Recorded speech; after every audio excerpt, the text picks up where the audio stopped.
इस मुल्क के जब भी एक बहादुर शख्स का नाम लिया जाता है तो जहन में आता है कि जावेद हाशमी है। तो इससे वो बड़ा ख़िताब नहीं है। एक बहादुर शख्स जावेद हाशमी, हमारे बुज़ुर्ग, एक बहादुर आदमी जावेद हाशमी, एक बहादुर आदमी जावेद हाशमी।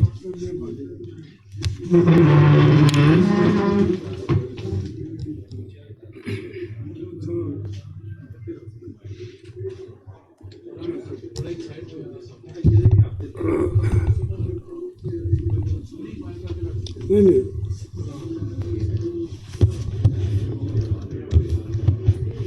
बिस्मिल्लाहिर्रहमानिर्रहीम। काबिल सदर एहतराम जनाब नवाज रज़ा साहब, जनाब तराबी साहब, अफजल बट साहब, बहुत सारे चेहरे जितने बैठे हैं, आते तो नाम मुझे आते हैं, वो फिर मैं शुरू करूँगा। तो आप सबका शुक्रिया कि मुझे सऊद साहब के इस रेफरेंस में याद किया। इन्होंने, उनके साहबजादे भी मौजूद हैं। ये एक जहाँ से ये सिलसिला चला, हम अभी तालिब इल्म भी थे, थोड़ा जानते थे। जो इल्म हमें देने वाले थे वो हमसे सीनियर थे, लिख रहे थे, उनके कॉलम पढ़ते रहे तो मैं आगाही होती थी कि कश्मीर की जीतोजहद किस नौइयत की है, पाकिस्तानी कौम के अंदर कौन कौन सी साजिशें पनप रही हैं। फिर मेरा तो जो ताल्लुक़ उनसे बराह रास्त हुआ, पहले तो एक हमारी जितनी ये स्टूडेंट लीडर्स थे वो हम फैमिली के तौर पर जंग लड़ रहे थे जमहूरियत की। 68 से आप अंदाज़ा करें, 68 नहीं था, 69 था। नवाज रज़ा साहब और मैं और हमारा वफद चाइना के एम्बेसडर से उसकी एम्बेसी में जाके पाकिस्तान के अंदरूनी मामलात पर भी बात कर रहे हैं और पाकिस्तान की कश्मीर के इशू पे भी बात कर रहे हैं। 69 में बांग्लादेश के खिलाफ वो बांग्लादेश का मामलात चले हुए थे। लेकिन आप इससे अंदाज़ा करें, सऊद साहब की जो वो हमें जो तहरीरें थे वो इससे पहले पढ़ रहे थे हम। तो ये फैमिली की तरह हम वो उस दौर में देखे ना, 2-3 लोग तो यही बैठे जो बाद में साहब ही बन गए। ये वदूद साहब बैठे हुए हैं, एक और भी स्टूडेंट लीडर थे, वो पता नहीं क्या बने या नहीं बने, मैं कुछ कहना नहीं चाहता। बस वजीर बन गए, कुछ बन गए, कुछ न कुछ तो बन गए। सऊद साहब जो हैं हमारे, मुझे जब वजारत के लिए ज़ियाउल साहब ने ऑफ़र की तो मैंने उन्हें कहा, जी मैं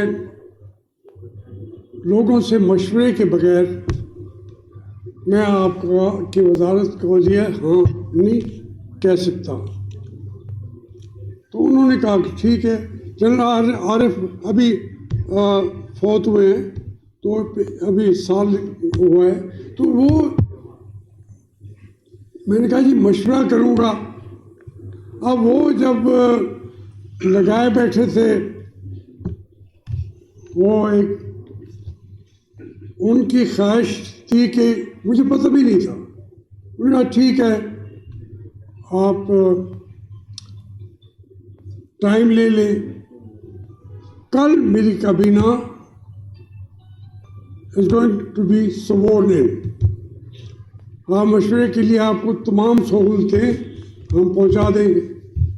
तो मैंने पिंडी के जो मेरे दोस्त अहबाब थे, उसके अलावा सऊद साहब सार साहब भी थे, मुख्तारुल हसन साहब भी थे, नवाज रजा साहब भी थे और शेख रशीद साहब भी थे। तो मैंने शाह साहब का घर तो रेलवे रोड पे था, तो पीसी के अंदर बैठे थे, कोई इतना फासला भी नहीं था। तो वहाँ उस जो एक मुशावरत की वो महफिल थी, कुछ ने कहा कि सोच के बात करें। सऊद साहब ने कहा कि हाँ भाई, किसी से बात करके। मुख्तारुल हसन साहब ने कहा बन जाना चाहिए।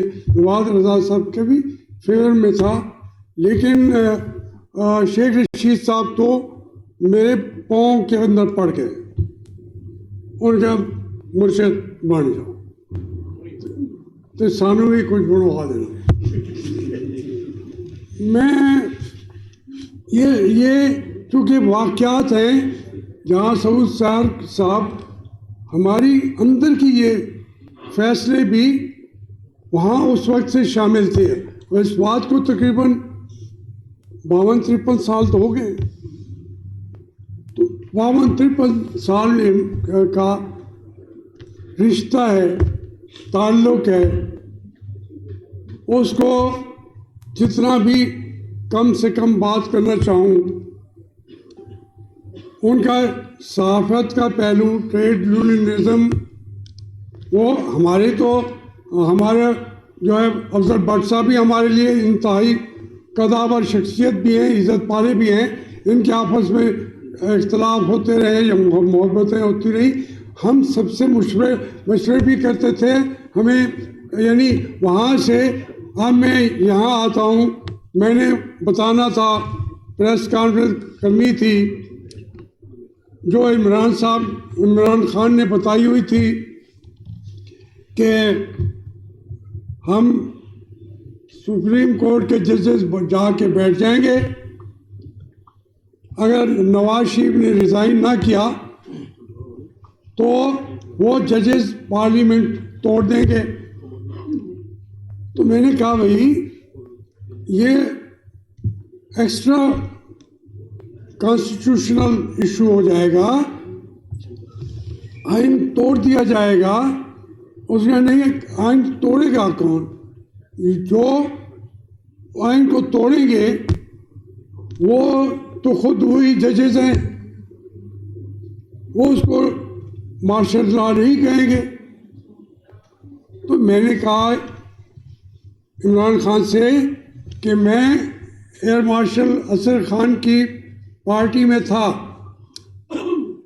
हम जेल में थे इकट्ठे, मैं कैंप जेल में था, वो वहाँ कोटक जेल में थे।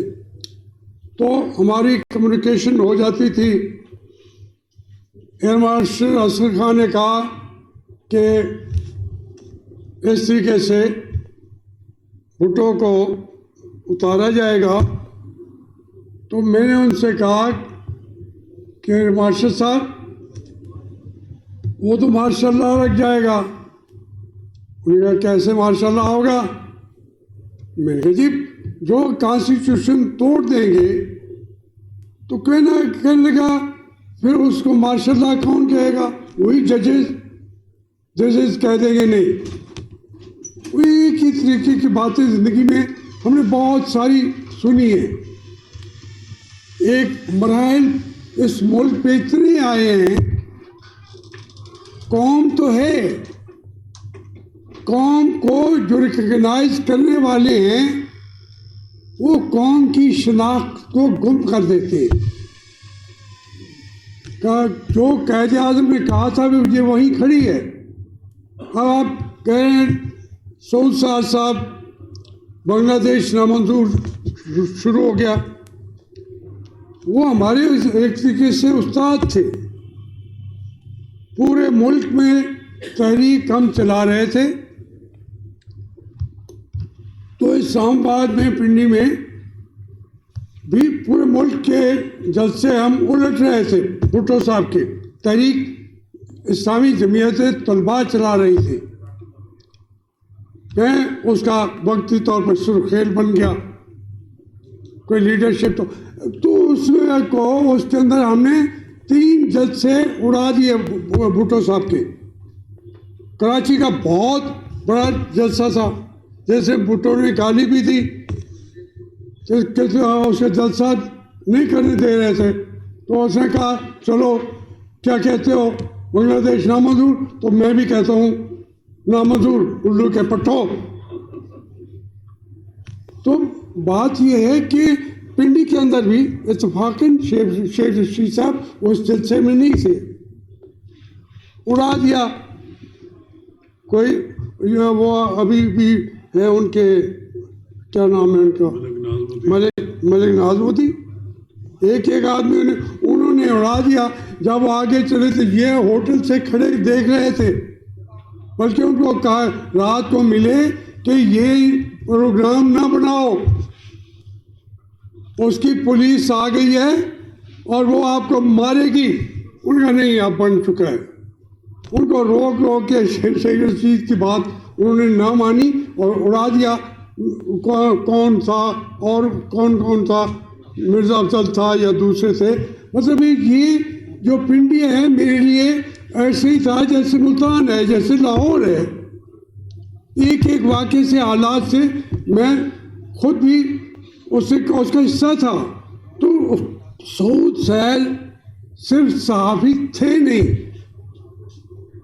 वो ज़हनी तौर पे बिल्कुल पॉलिटिशियन भी थे। और वैसे भी सच्ची बात यह है कि जहाँ आप सहाफ़त को सियासत से अलग करते हैं, आपकी चीज़ें तो बन जाती हैं, लेकिन वो चीज़ें बन जाती हैं, प्रेस क्लब भी बहुत अच्छे बन जाते हैं। लेकिन ये अब मेरा तो शुक्र है, जब मैंने प्रेस कॉन्फ्रेंस करनी थी, अब यहाँ प्रेस क्लब में कौन हमें दाखिल होने दे, तो हमने पता क्या कि अफजल भट्ट गए हुए थे क्वेटे। वहाँ फ़ोन किया, यार ये मेरे साथ कोई है भी नहीं, मैंने करनी है। तो इन्हें कहा मैं जाए जी, वहाँ से पीछे से ये तारों से इन्होंने वो दरवाज़ा बंद किया हुआ था, तो पीछे से आज तो मैं उधर से आया हूँ। उन्होंने कहा कि आप ये दरवाज़ा खोल देते, तो वो हम वहाँ धक्के खाते यहाँ पहुँच गए। इनकी मेहरबानी थी, मैंने वो कह दिया।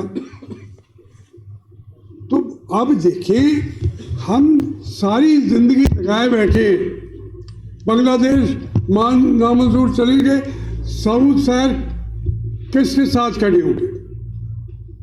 उनका जमात इस्लामी से भी उसकी शमूलियत तो सहारनपुरी साहब की शमूलियत थी, फिर उन्होंने भी छोड़ दी जमात इस्लामी।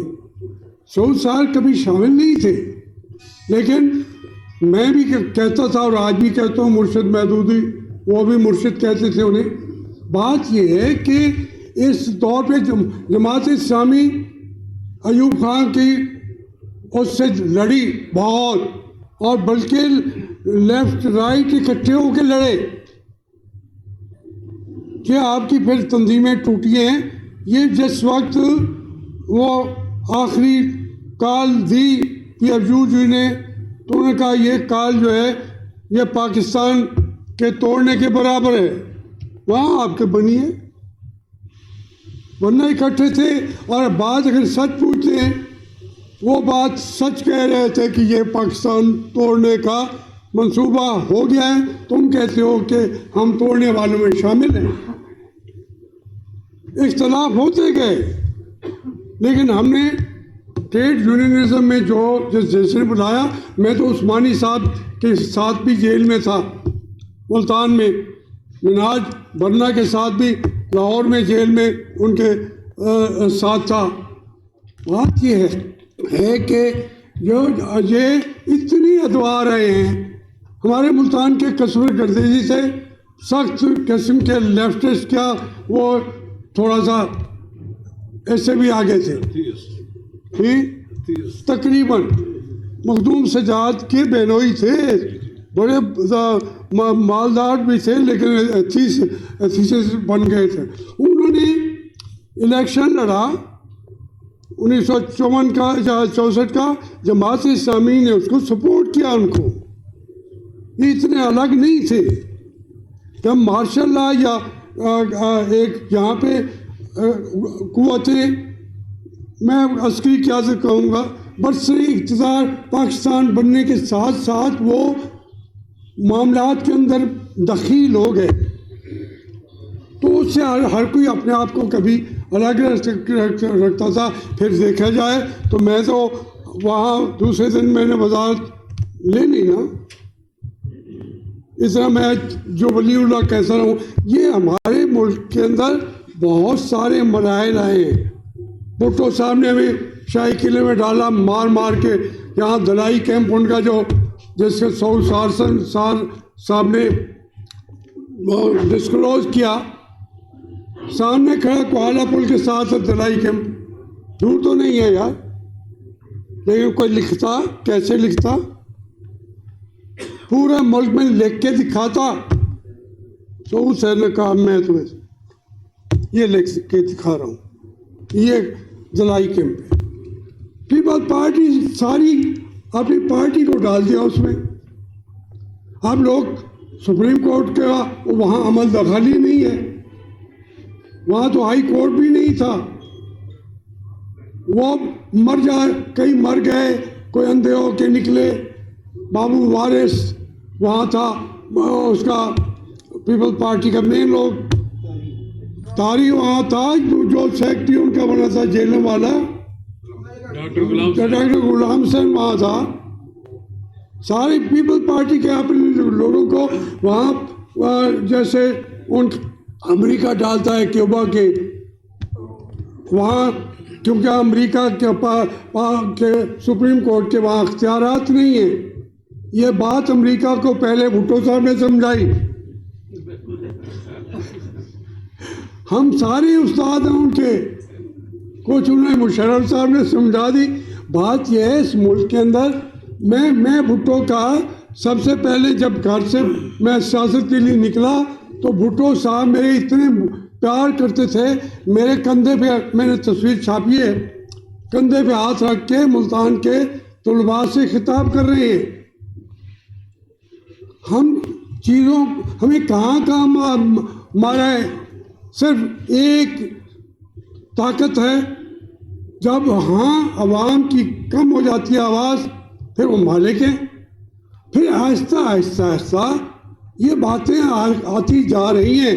आज तो हर बाज़ार में, हर जगह पे वो बात होती है। अब मेरे घर के साथ वहाँ मखदूम रशीद में साथ वाली दीवार में जनरल लोधी साहब पले बड़े, उनका दूसरे भाई भी मेडिकल कोर के, वो भी लेफ्टिनेंट जनरल है। ऐसे नहीं है, सिफारशी नहीं है।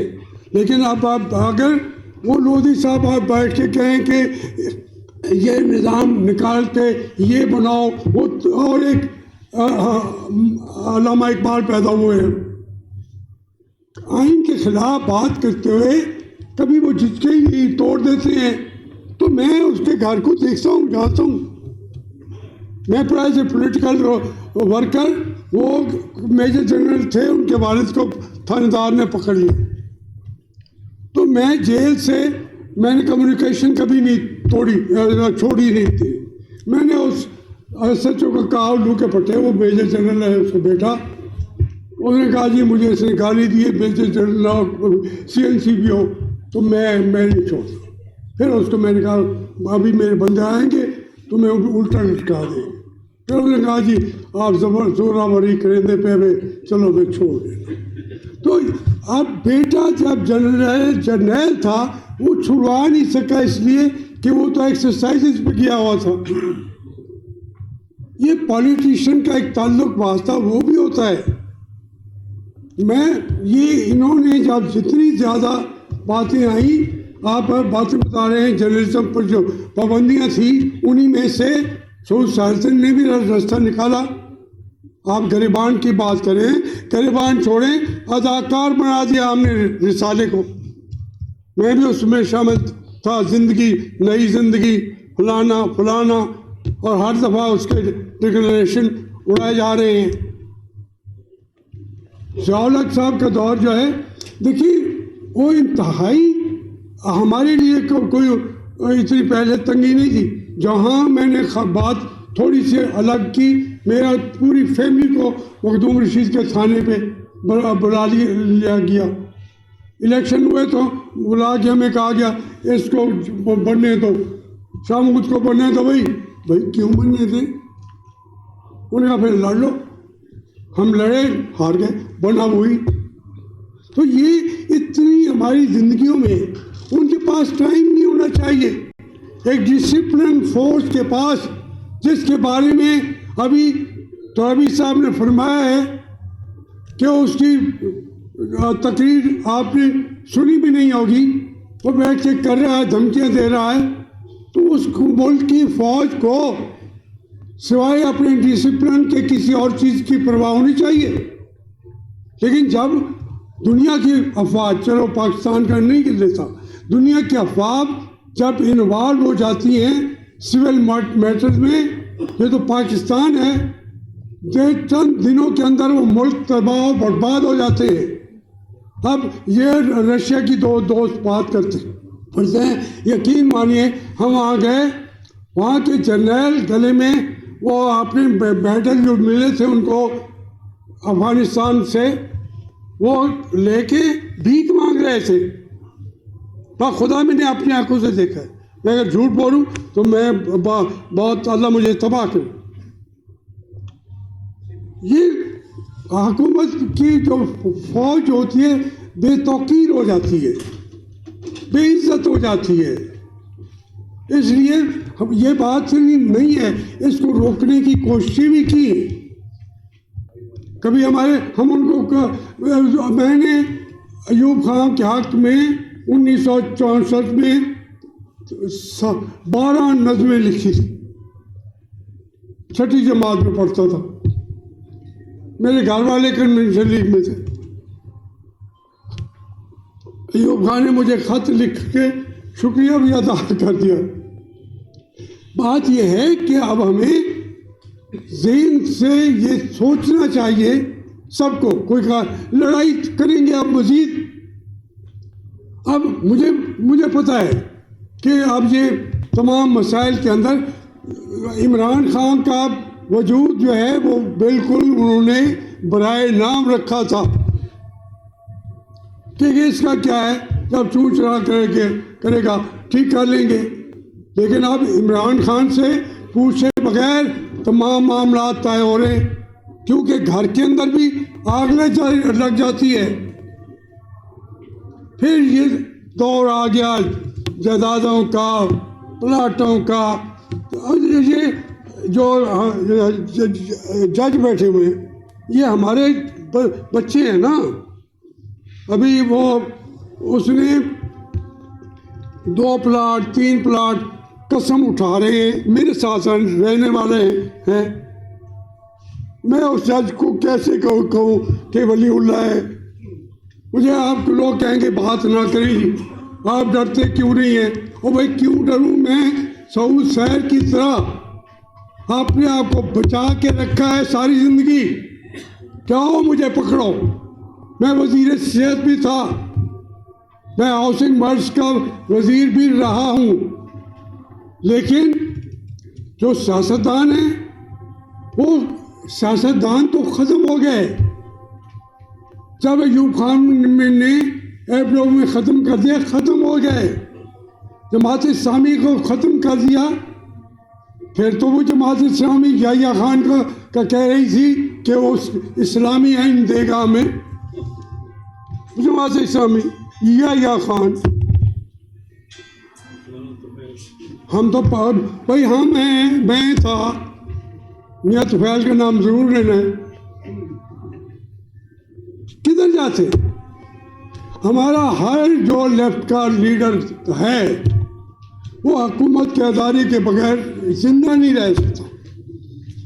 ये अलग बात, उनका अपना किरदार है कि उस्मानी साहब जो है या आपके ट्रेड यूनियनिज्म में कोई वलीउल्लाह होंगे या मैं तो खुद को अर्ज कर रहा हूँ, ये इस मुल्क के अंदर अभी जो है अब सुलह वुलह हो जाएगी तो नवाज शरीफ के खिलाफ जो एक खड़ा किया था वो बैठ गया है। इमरान खान को मैं जानता हूँ, वो उसको इत्तेफाक से, मैं उसका भी सदर था, मैं मुस्लिम लीग का भी रहा, मैं यहाँ क्यों आया?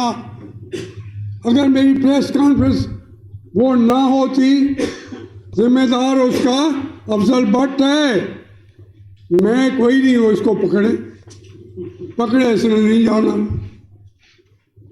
बात यह है कि हम कहीं ना कहीं गलतियाँ हुई हैं।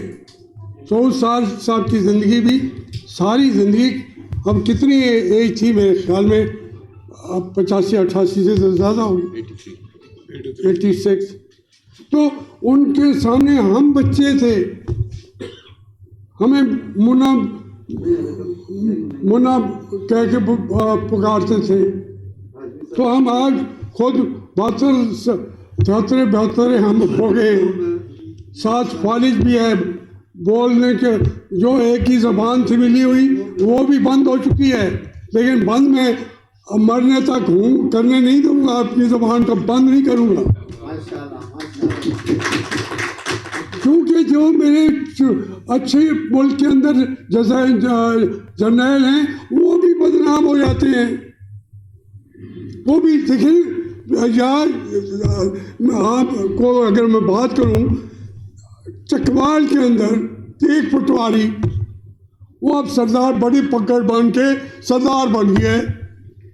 कैसे बन गया है ये चकवाल वाले जाने, आप नहीं जानते, ये जाने।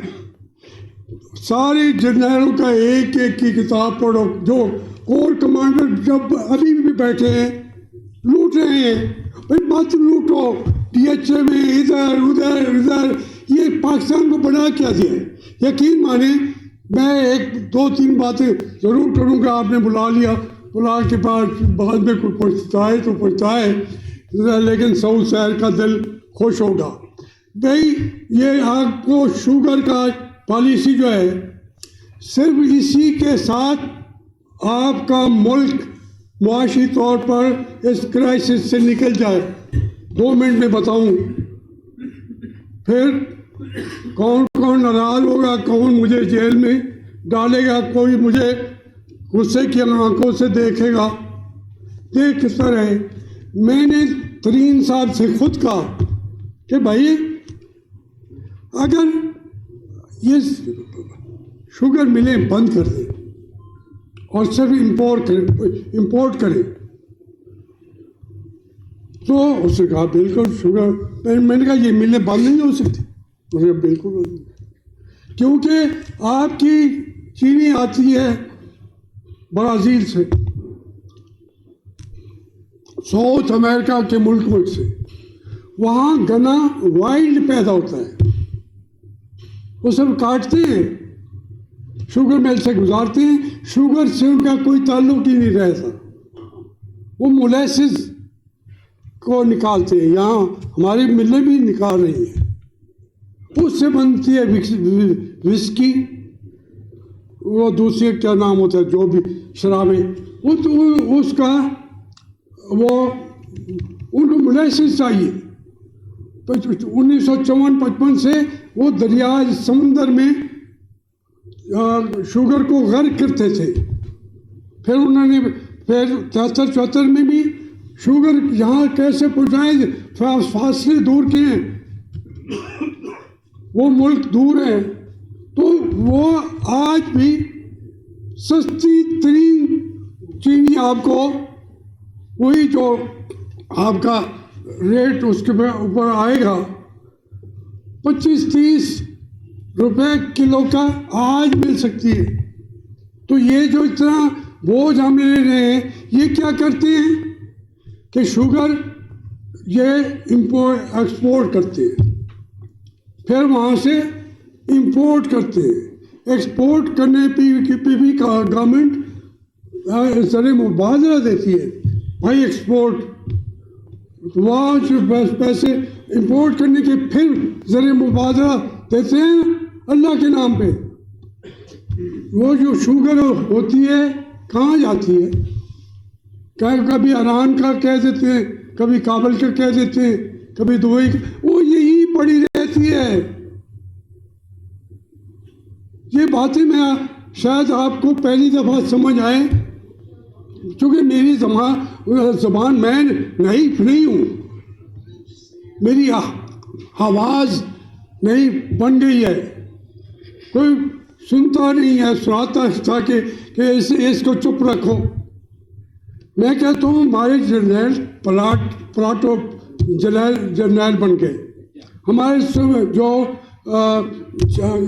जजेस हैं सुप्रीम कोर्ट तक के, यकीन मानिए ये एक है वो मेरा बहुत ही ताल्लुक वाला है, क्या नाम है उसका, वो बच्चा मेरे सामने पढ़ के आ गया है, उसका मैं सोचता था वो कभी भी ये काम 4-5-6 हफ्ते हुए हैं रिटायर हो गया यार सुप्रीम कोर्ट से। वो जब उसने भी हाल कुरान उठा के इस्लामाबाद में 2 प्लाट लिए, हालांकि पिछली दफ़ा जब उसको कहा क्या था परवेज़ मुशर्रफ साहब ने, उसने हाल्फ नहीं उठाया था। मैं उसके घर जाके जब वो घर में भी था, बहुत बड़ा यार उसका, मेरा जहन का भी एक नाम पे रुक गया, मतलब ये उसका जो चचा था वो सेक्रेटरी जनरल था कायदे आज़म का, तो उसका ये ऐसे पैसे को सारी ज़िंदगी हाथ नहीं लगाया, बच्चों की फीसें नहीं थी, लेकिन एक स्टेज आ जाती है कि उसने कुरान उठा के हाल उठाया कि मेरे पास पहले प्लाट नहीं है, ले चुका है। अब मैं ये बातें करूँगा क्योंकि इनमें से अक्सर जर्नैल जो मेरे साथ पले हैं, बड़े हैं, हमीद गुल साहब से मैं बातें कर देता हूँ, माफ़ी चाहता हूँ, कोई लोग समझते हैं ज़ातियात की बात है, ज़ातियात की नहीं है। मुझे हारून रशीद लेके उसने कहा जी वो माफ़ी भी मांगता है, आपका खाना भी करना चाहता है हमीद गुल साहब, तब अब लेकिन ये कहाँ 2 एकड़ ज़मीन तो कोई 60-70 मुरब्बे लेके फिर उसको आबाद भी करवाते हैं अपनी प्लाटूनों से। ये आपकी पार्टी जो ये हमारी कीमती तरीन असासा एक ही है। मैं एक मेजर क्या एक सिपाही के जूतों पे कुर्बान होने को तैयार हूँ। वो जर्नैल हो उसके वोटों पे भी कुर्बान, उसके वोटों की खाक को भी अपनी आँखों का सुरमा बनाता हूँ, लेकिन इन्हीं आँखों ने मशरकी पाकिस्तान में बंगालियों के वहाँ पेट से गिद्धों को, कुत्तों को देखा कि उनकी लाशों को भंबोड़ रहे थे, खा रहे ऐसे बंगालियों के। वो सारी चोर से ही हमने क्या किया, ताकत तो हम थे, मुल्क हम थे। पाकिस्तान बनाने के बाद हर आदमी ने जो उधर से आया, जो इधर से भी बैठा हुआ था, उन्होंने ऐसे क्या जैसे एक मुल्क फतेह कर लिया है और ये माले गनीमत है, लूटो लूटो लूटो। जो बेचारे सही शरीफ लोग थे वो धक्के खाते रहे, भूखे रहे। तो ये पाकिस्तान की थोड़ी सी कहानी है। अब मैं कहता हूँ सारे प्लाट छीन लें जो यूं से हम तक इस्लामाबाद के अंदर क्यों प्लाट साहब इनको क्यों देते हैं? फिर वो आपको भी दे देते हैं, नवाज रजा का घर जो वो भी बन जाते हैं सब। मसला ये है जब सबको दे रहे हो तो जर्नलिस्ट क्यों नहीं कहेंगे, लेकिन फिर उसके लिए भी कीमत देनी पड़ती है। वो जो चाहते हैं वो डंडा लेके अभी अपना इजाजुल्लाह बात ठीक कर रहा था।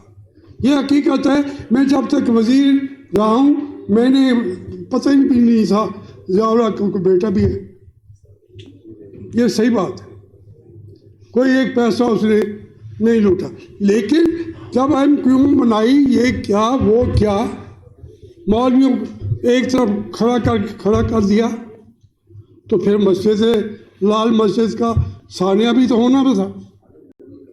जब हर रास्ते पे मस्जिद आ जाती है, हुजूर का हुक्म है कि रास्ते से हटा दो। अब यहाँ कोई हटा के दिखाए जो रास्ते के अंदर बनी हुई मस्जिदें। ये ज़ियाउल्लाह साहब का कारनामा था कि जनाब उन्होंने अल्लाह का नाम बुलंद करने के लिए सड़क में से आवाज़ निकाली। अब मैं उसका एहतराम करता हूँ, मेरे साथ उसने कोई दुश्मनी नहीं की है, लेकिन हर बात का जब कहते हो कि तू क्या है, तुम ही कहो कि अंदाज़े गुफ्तगू क्या है। ये रोले हैं। पाकिस्तान की इकानमी सेल्फ सफिशेंसी हासिल कर चुकी है। अब अच्छा गन्ना वाले गन्ना ना उगाएं, वहाँ क्या उगाएं।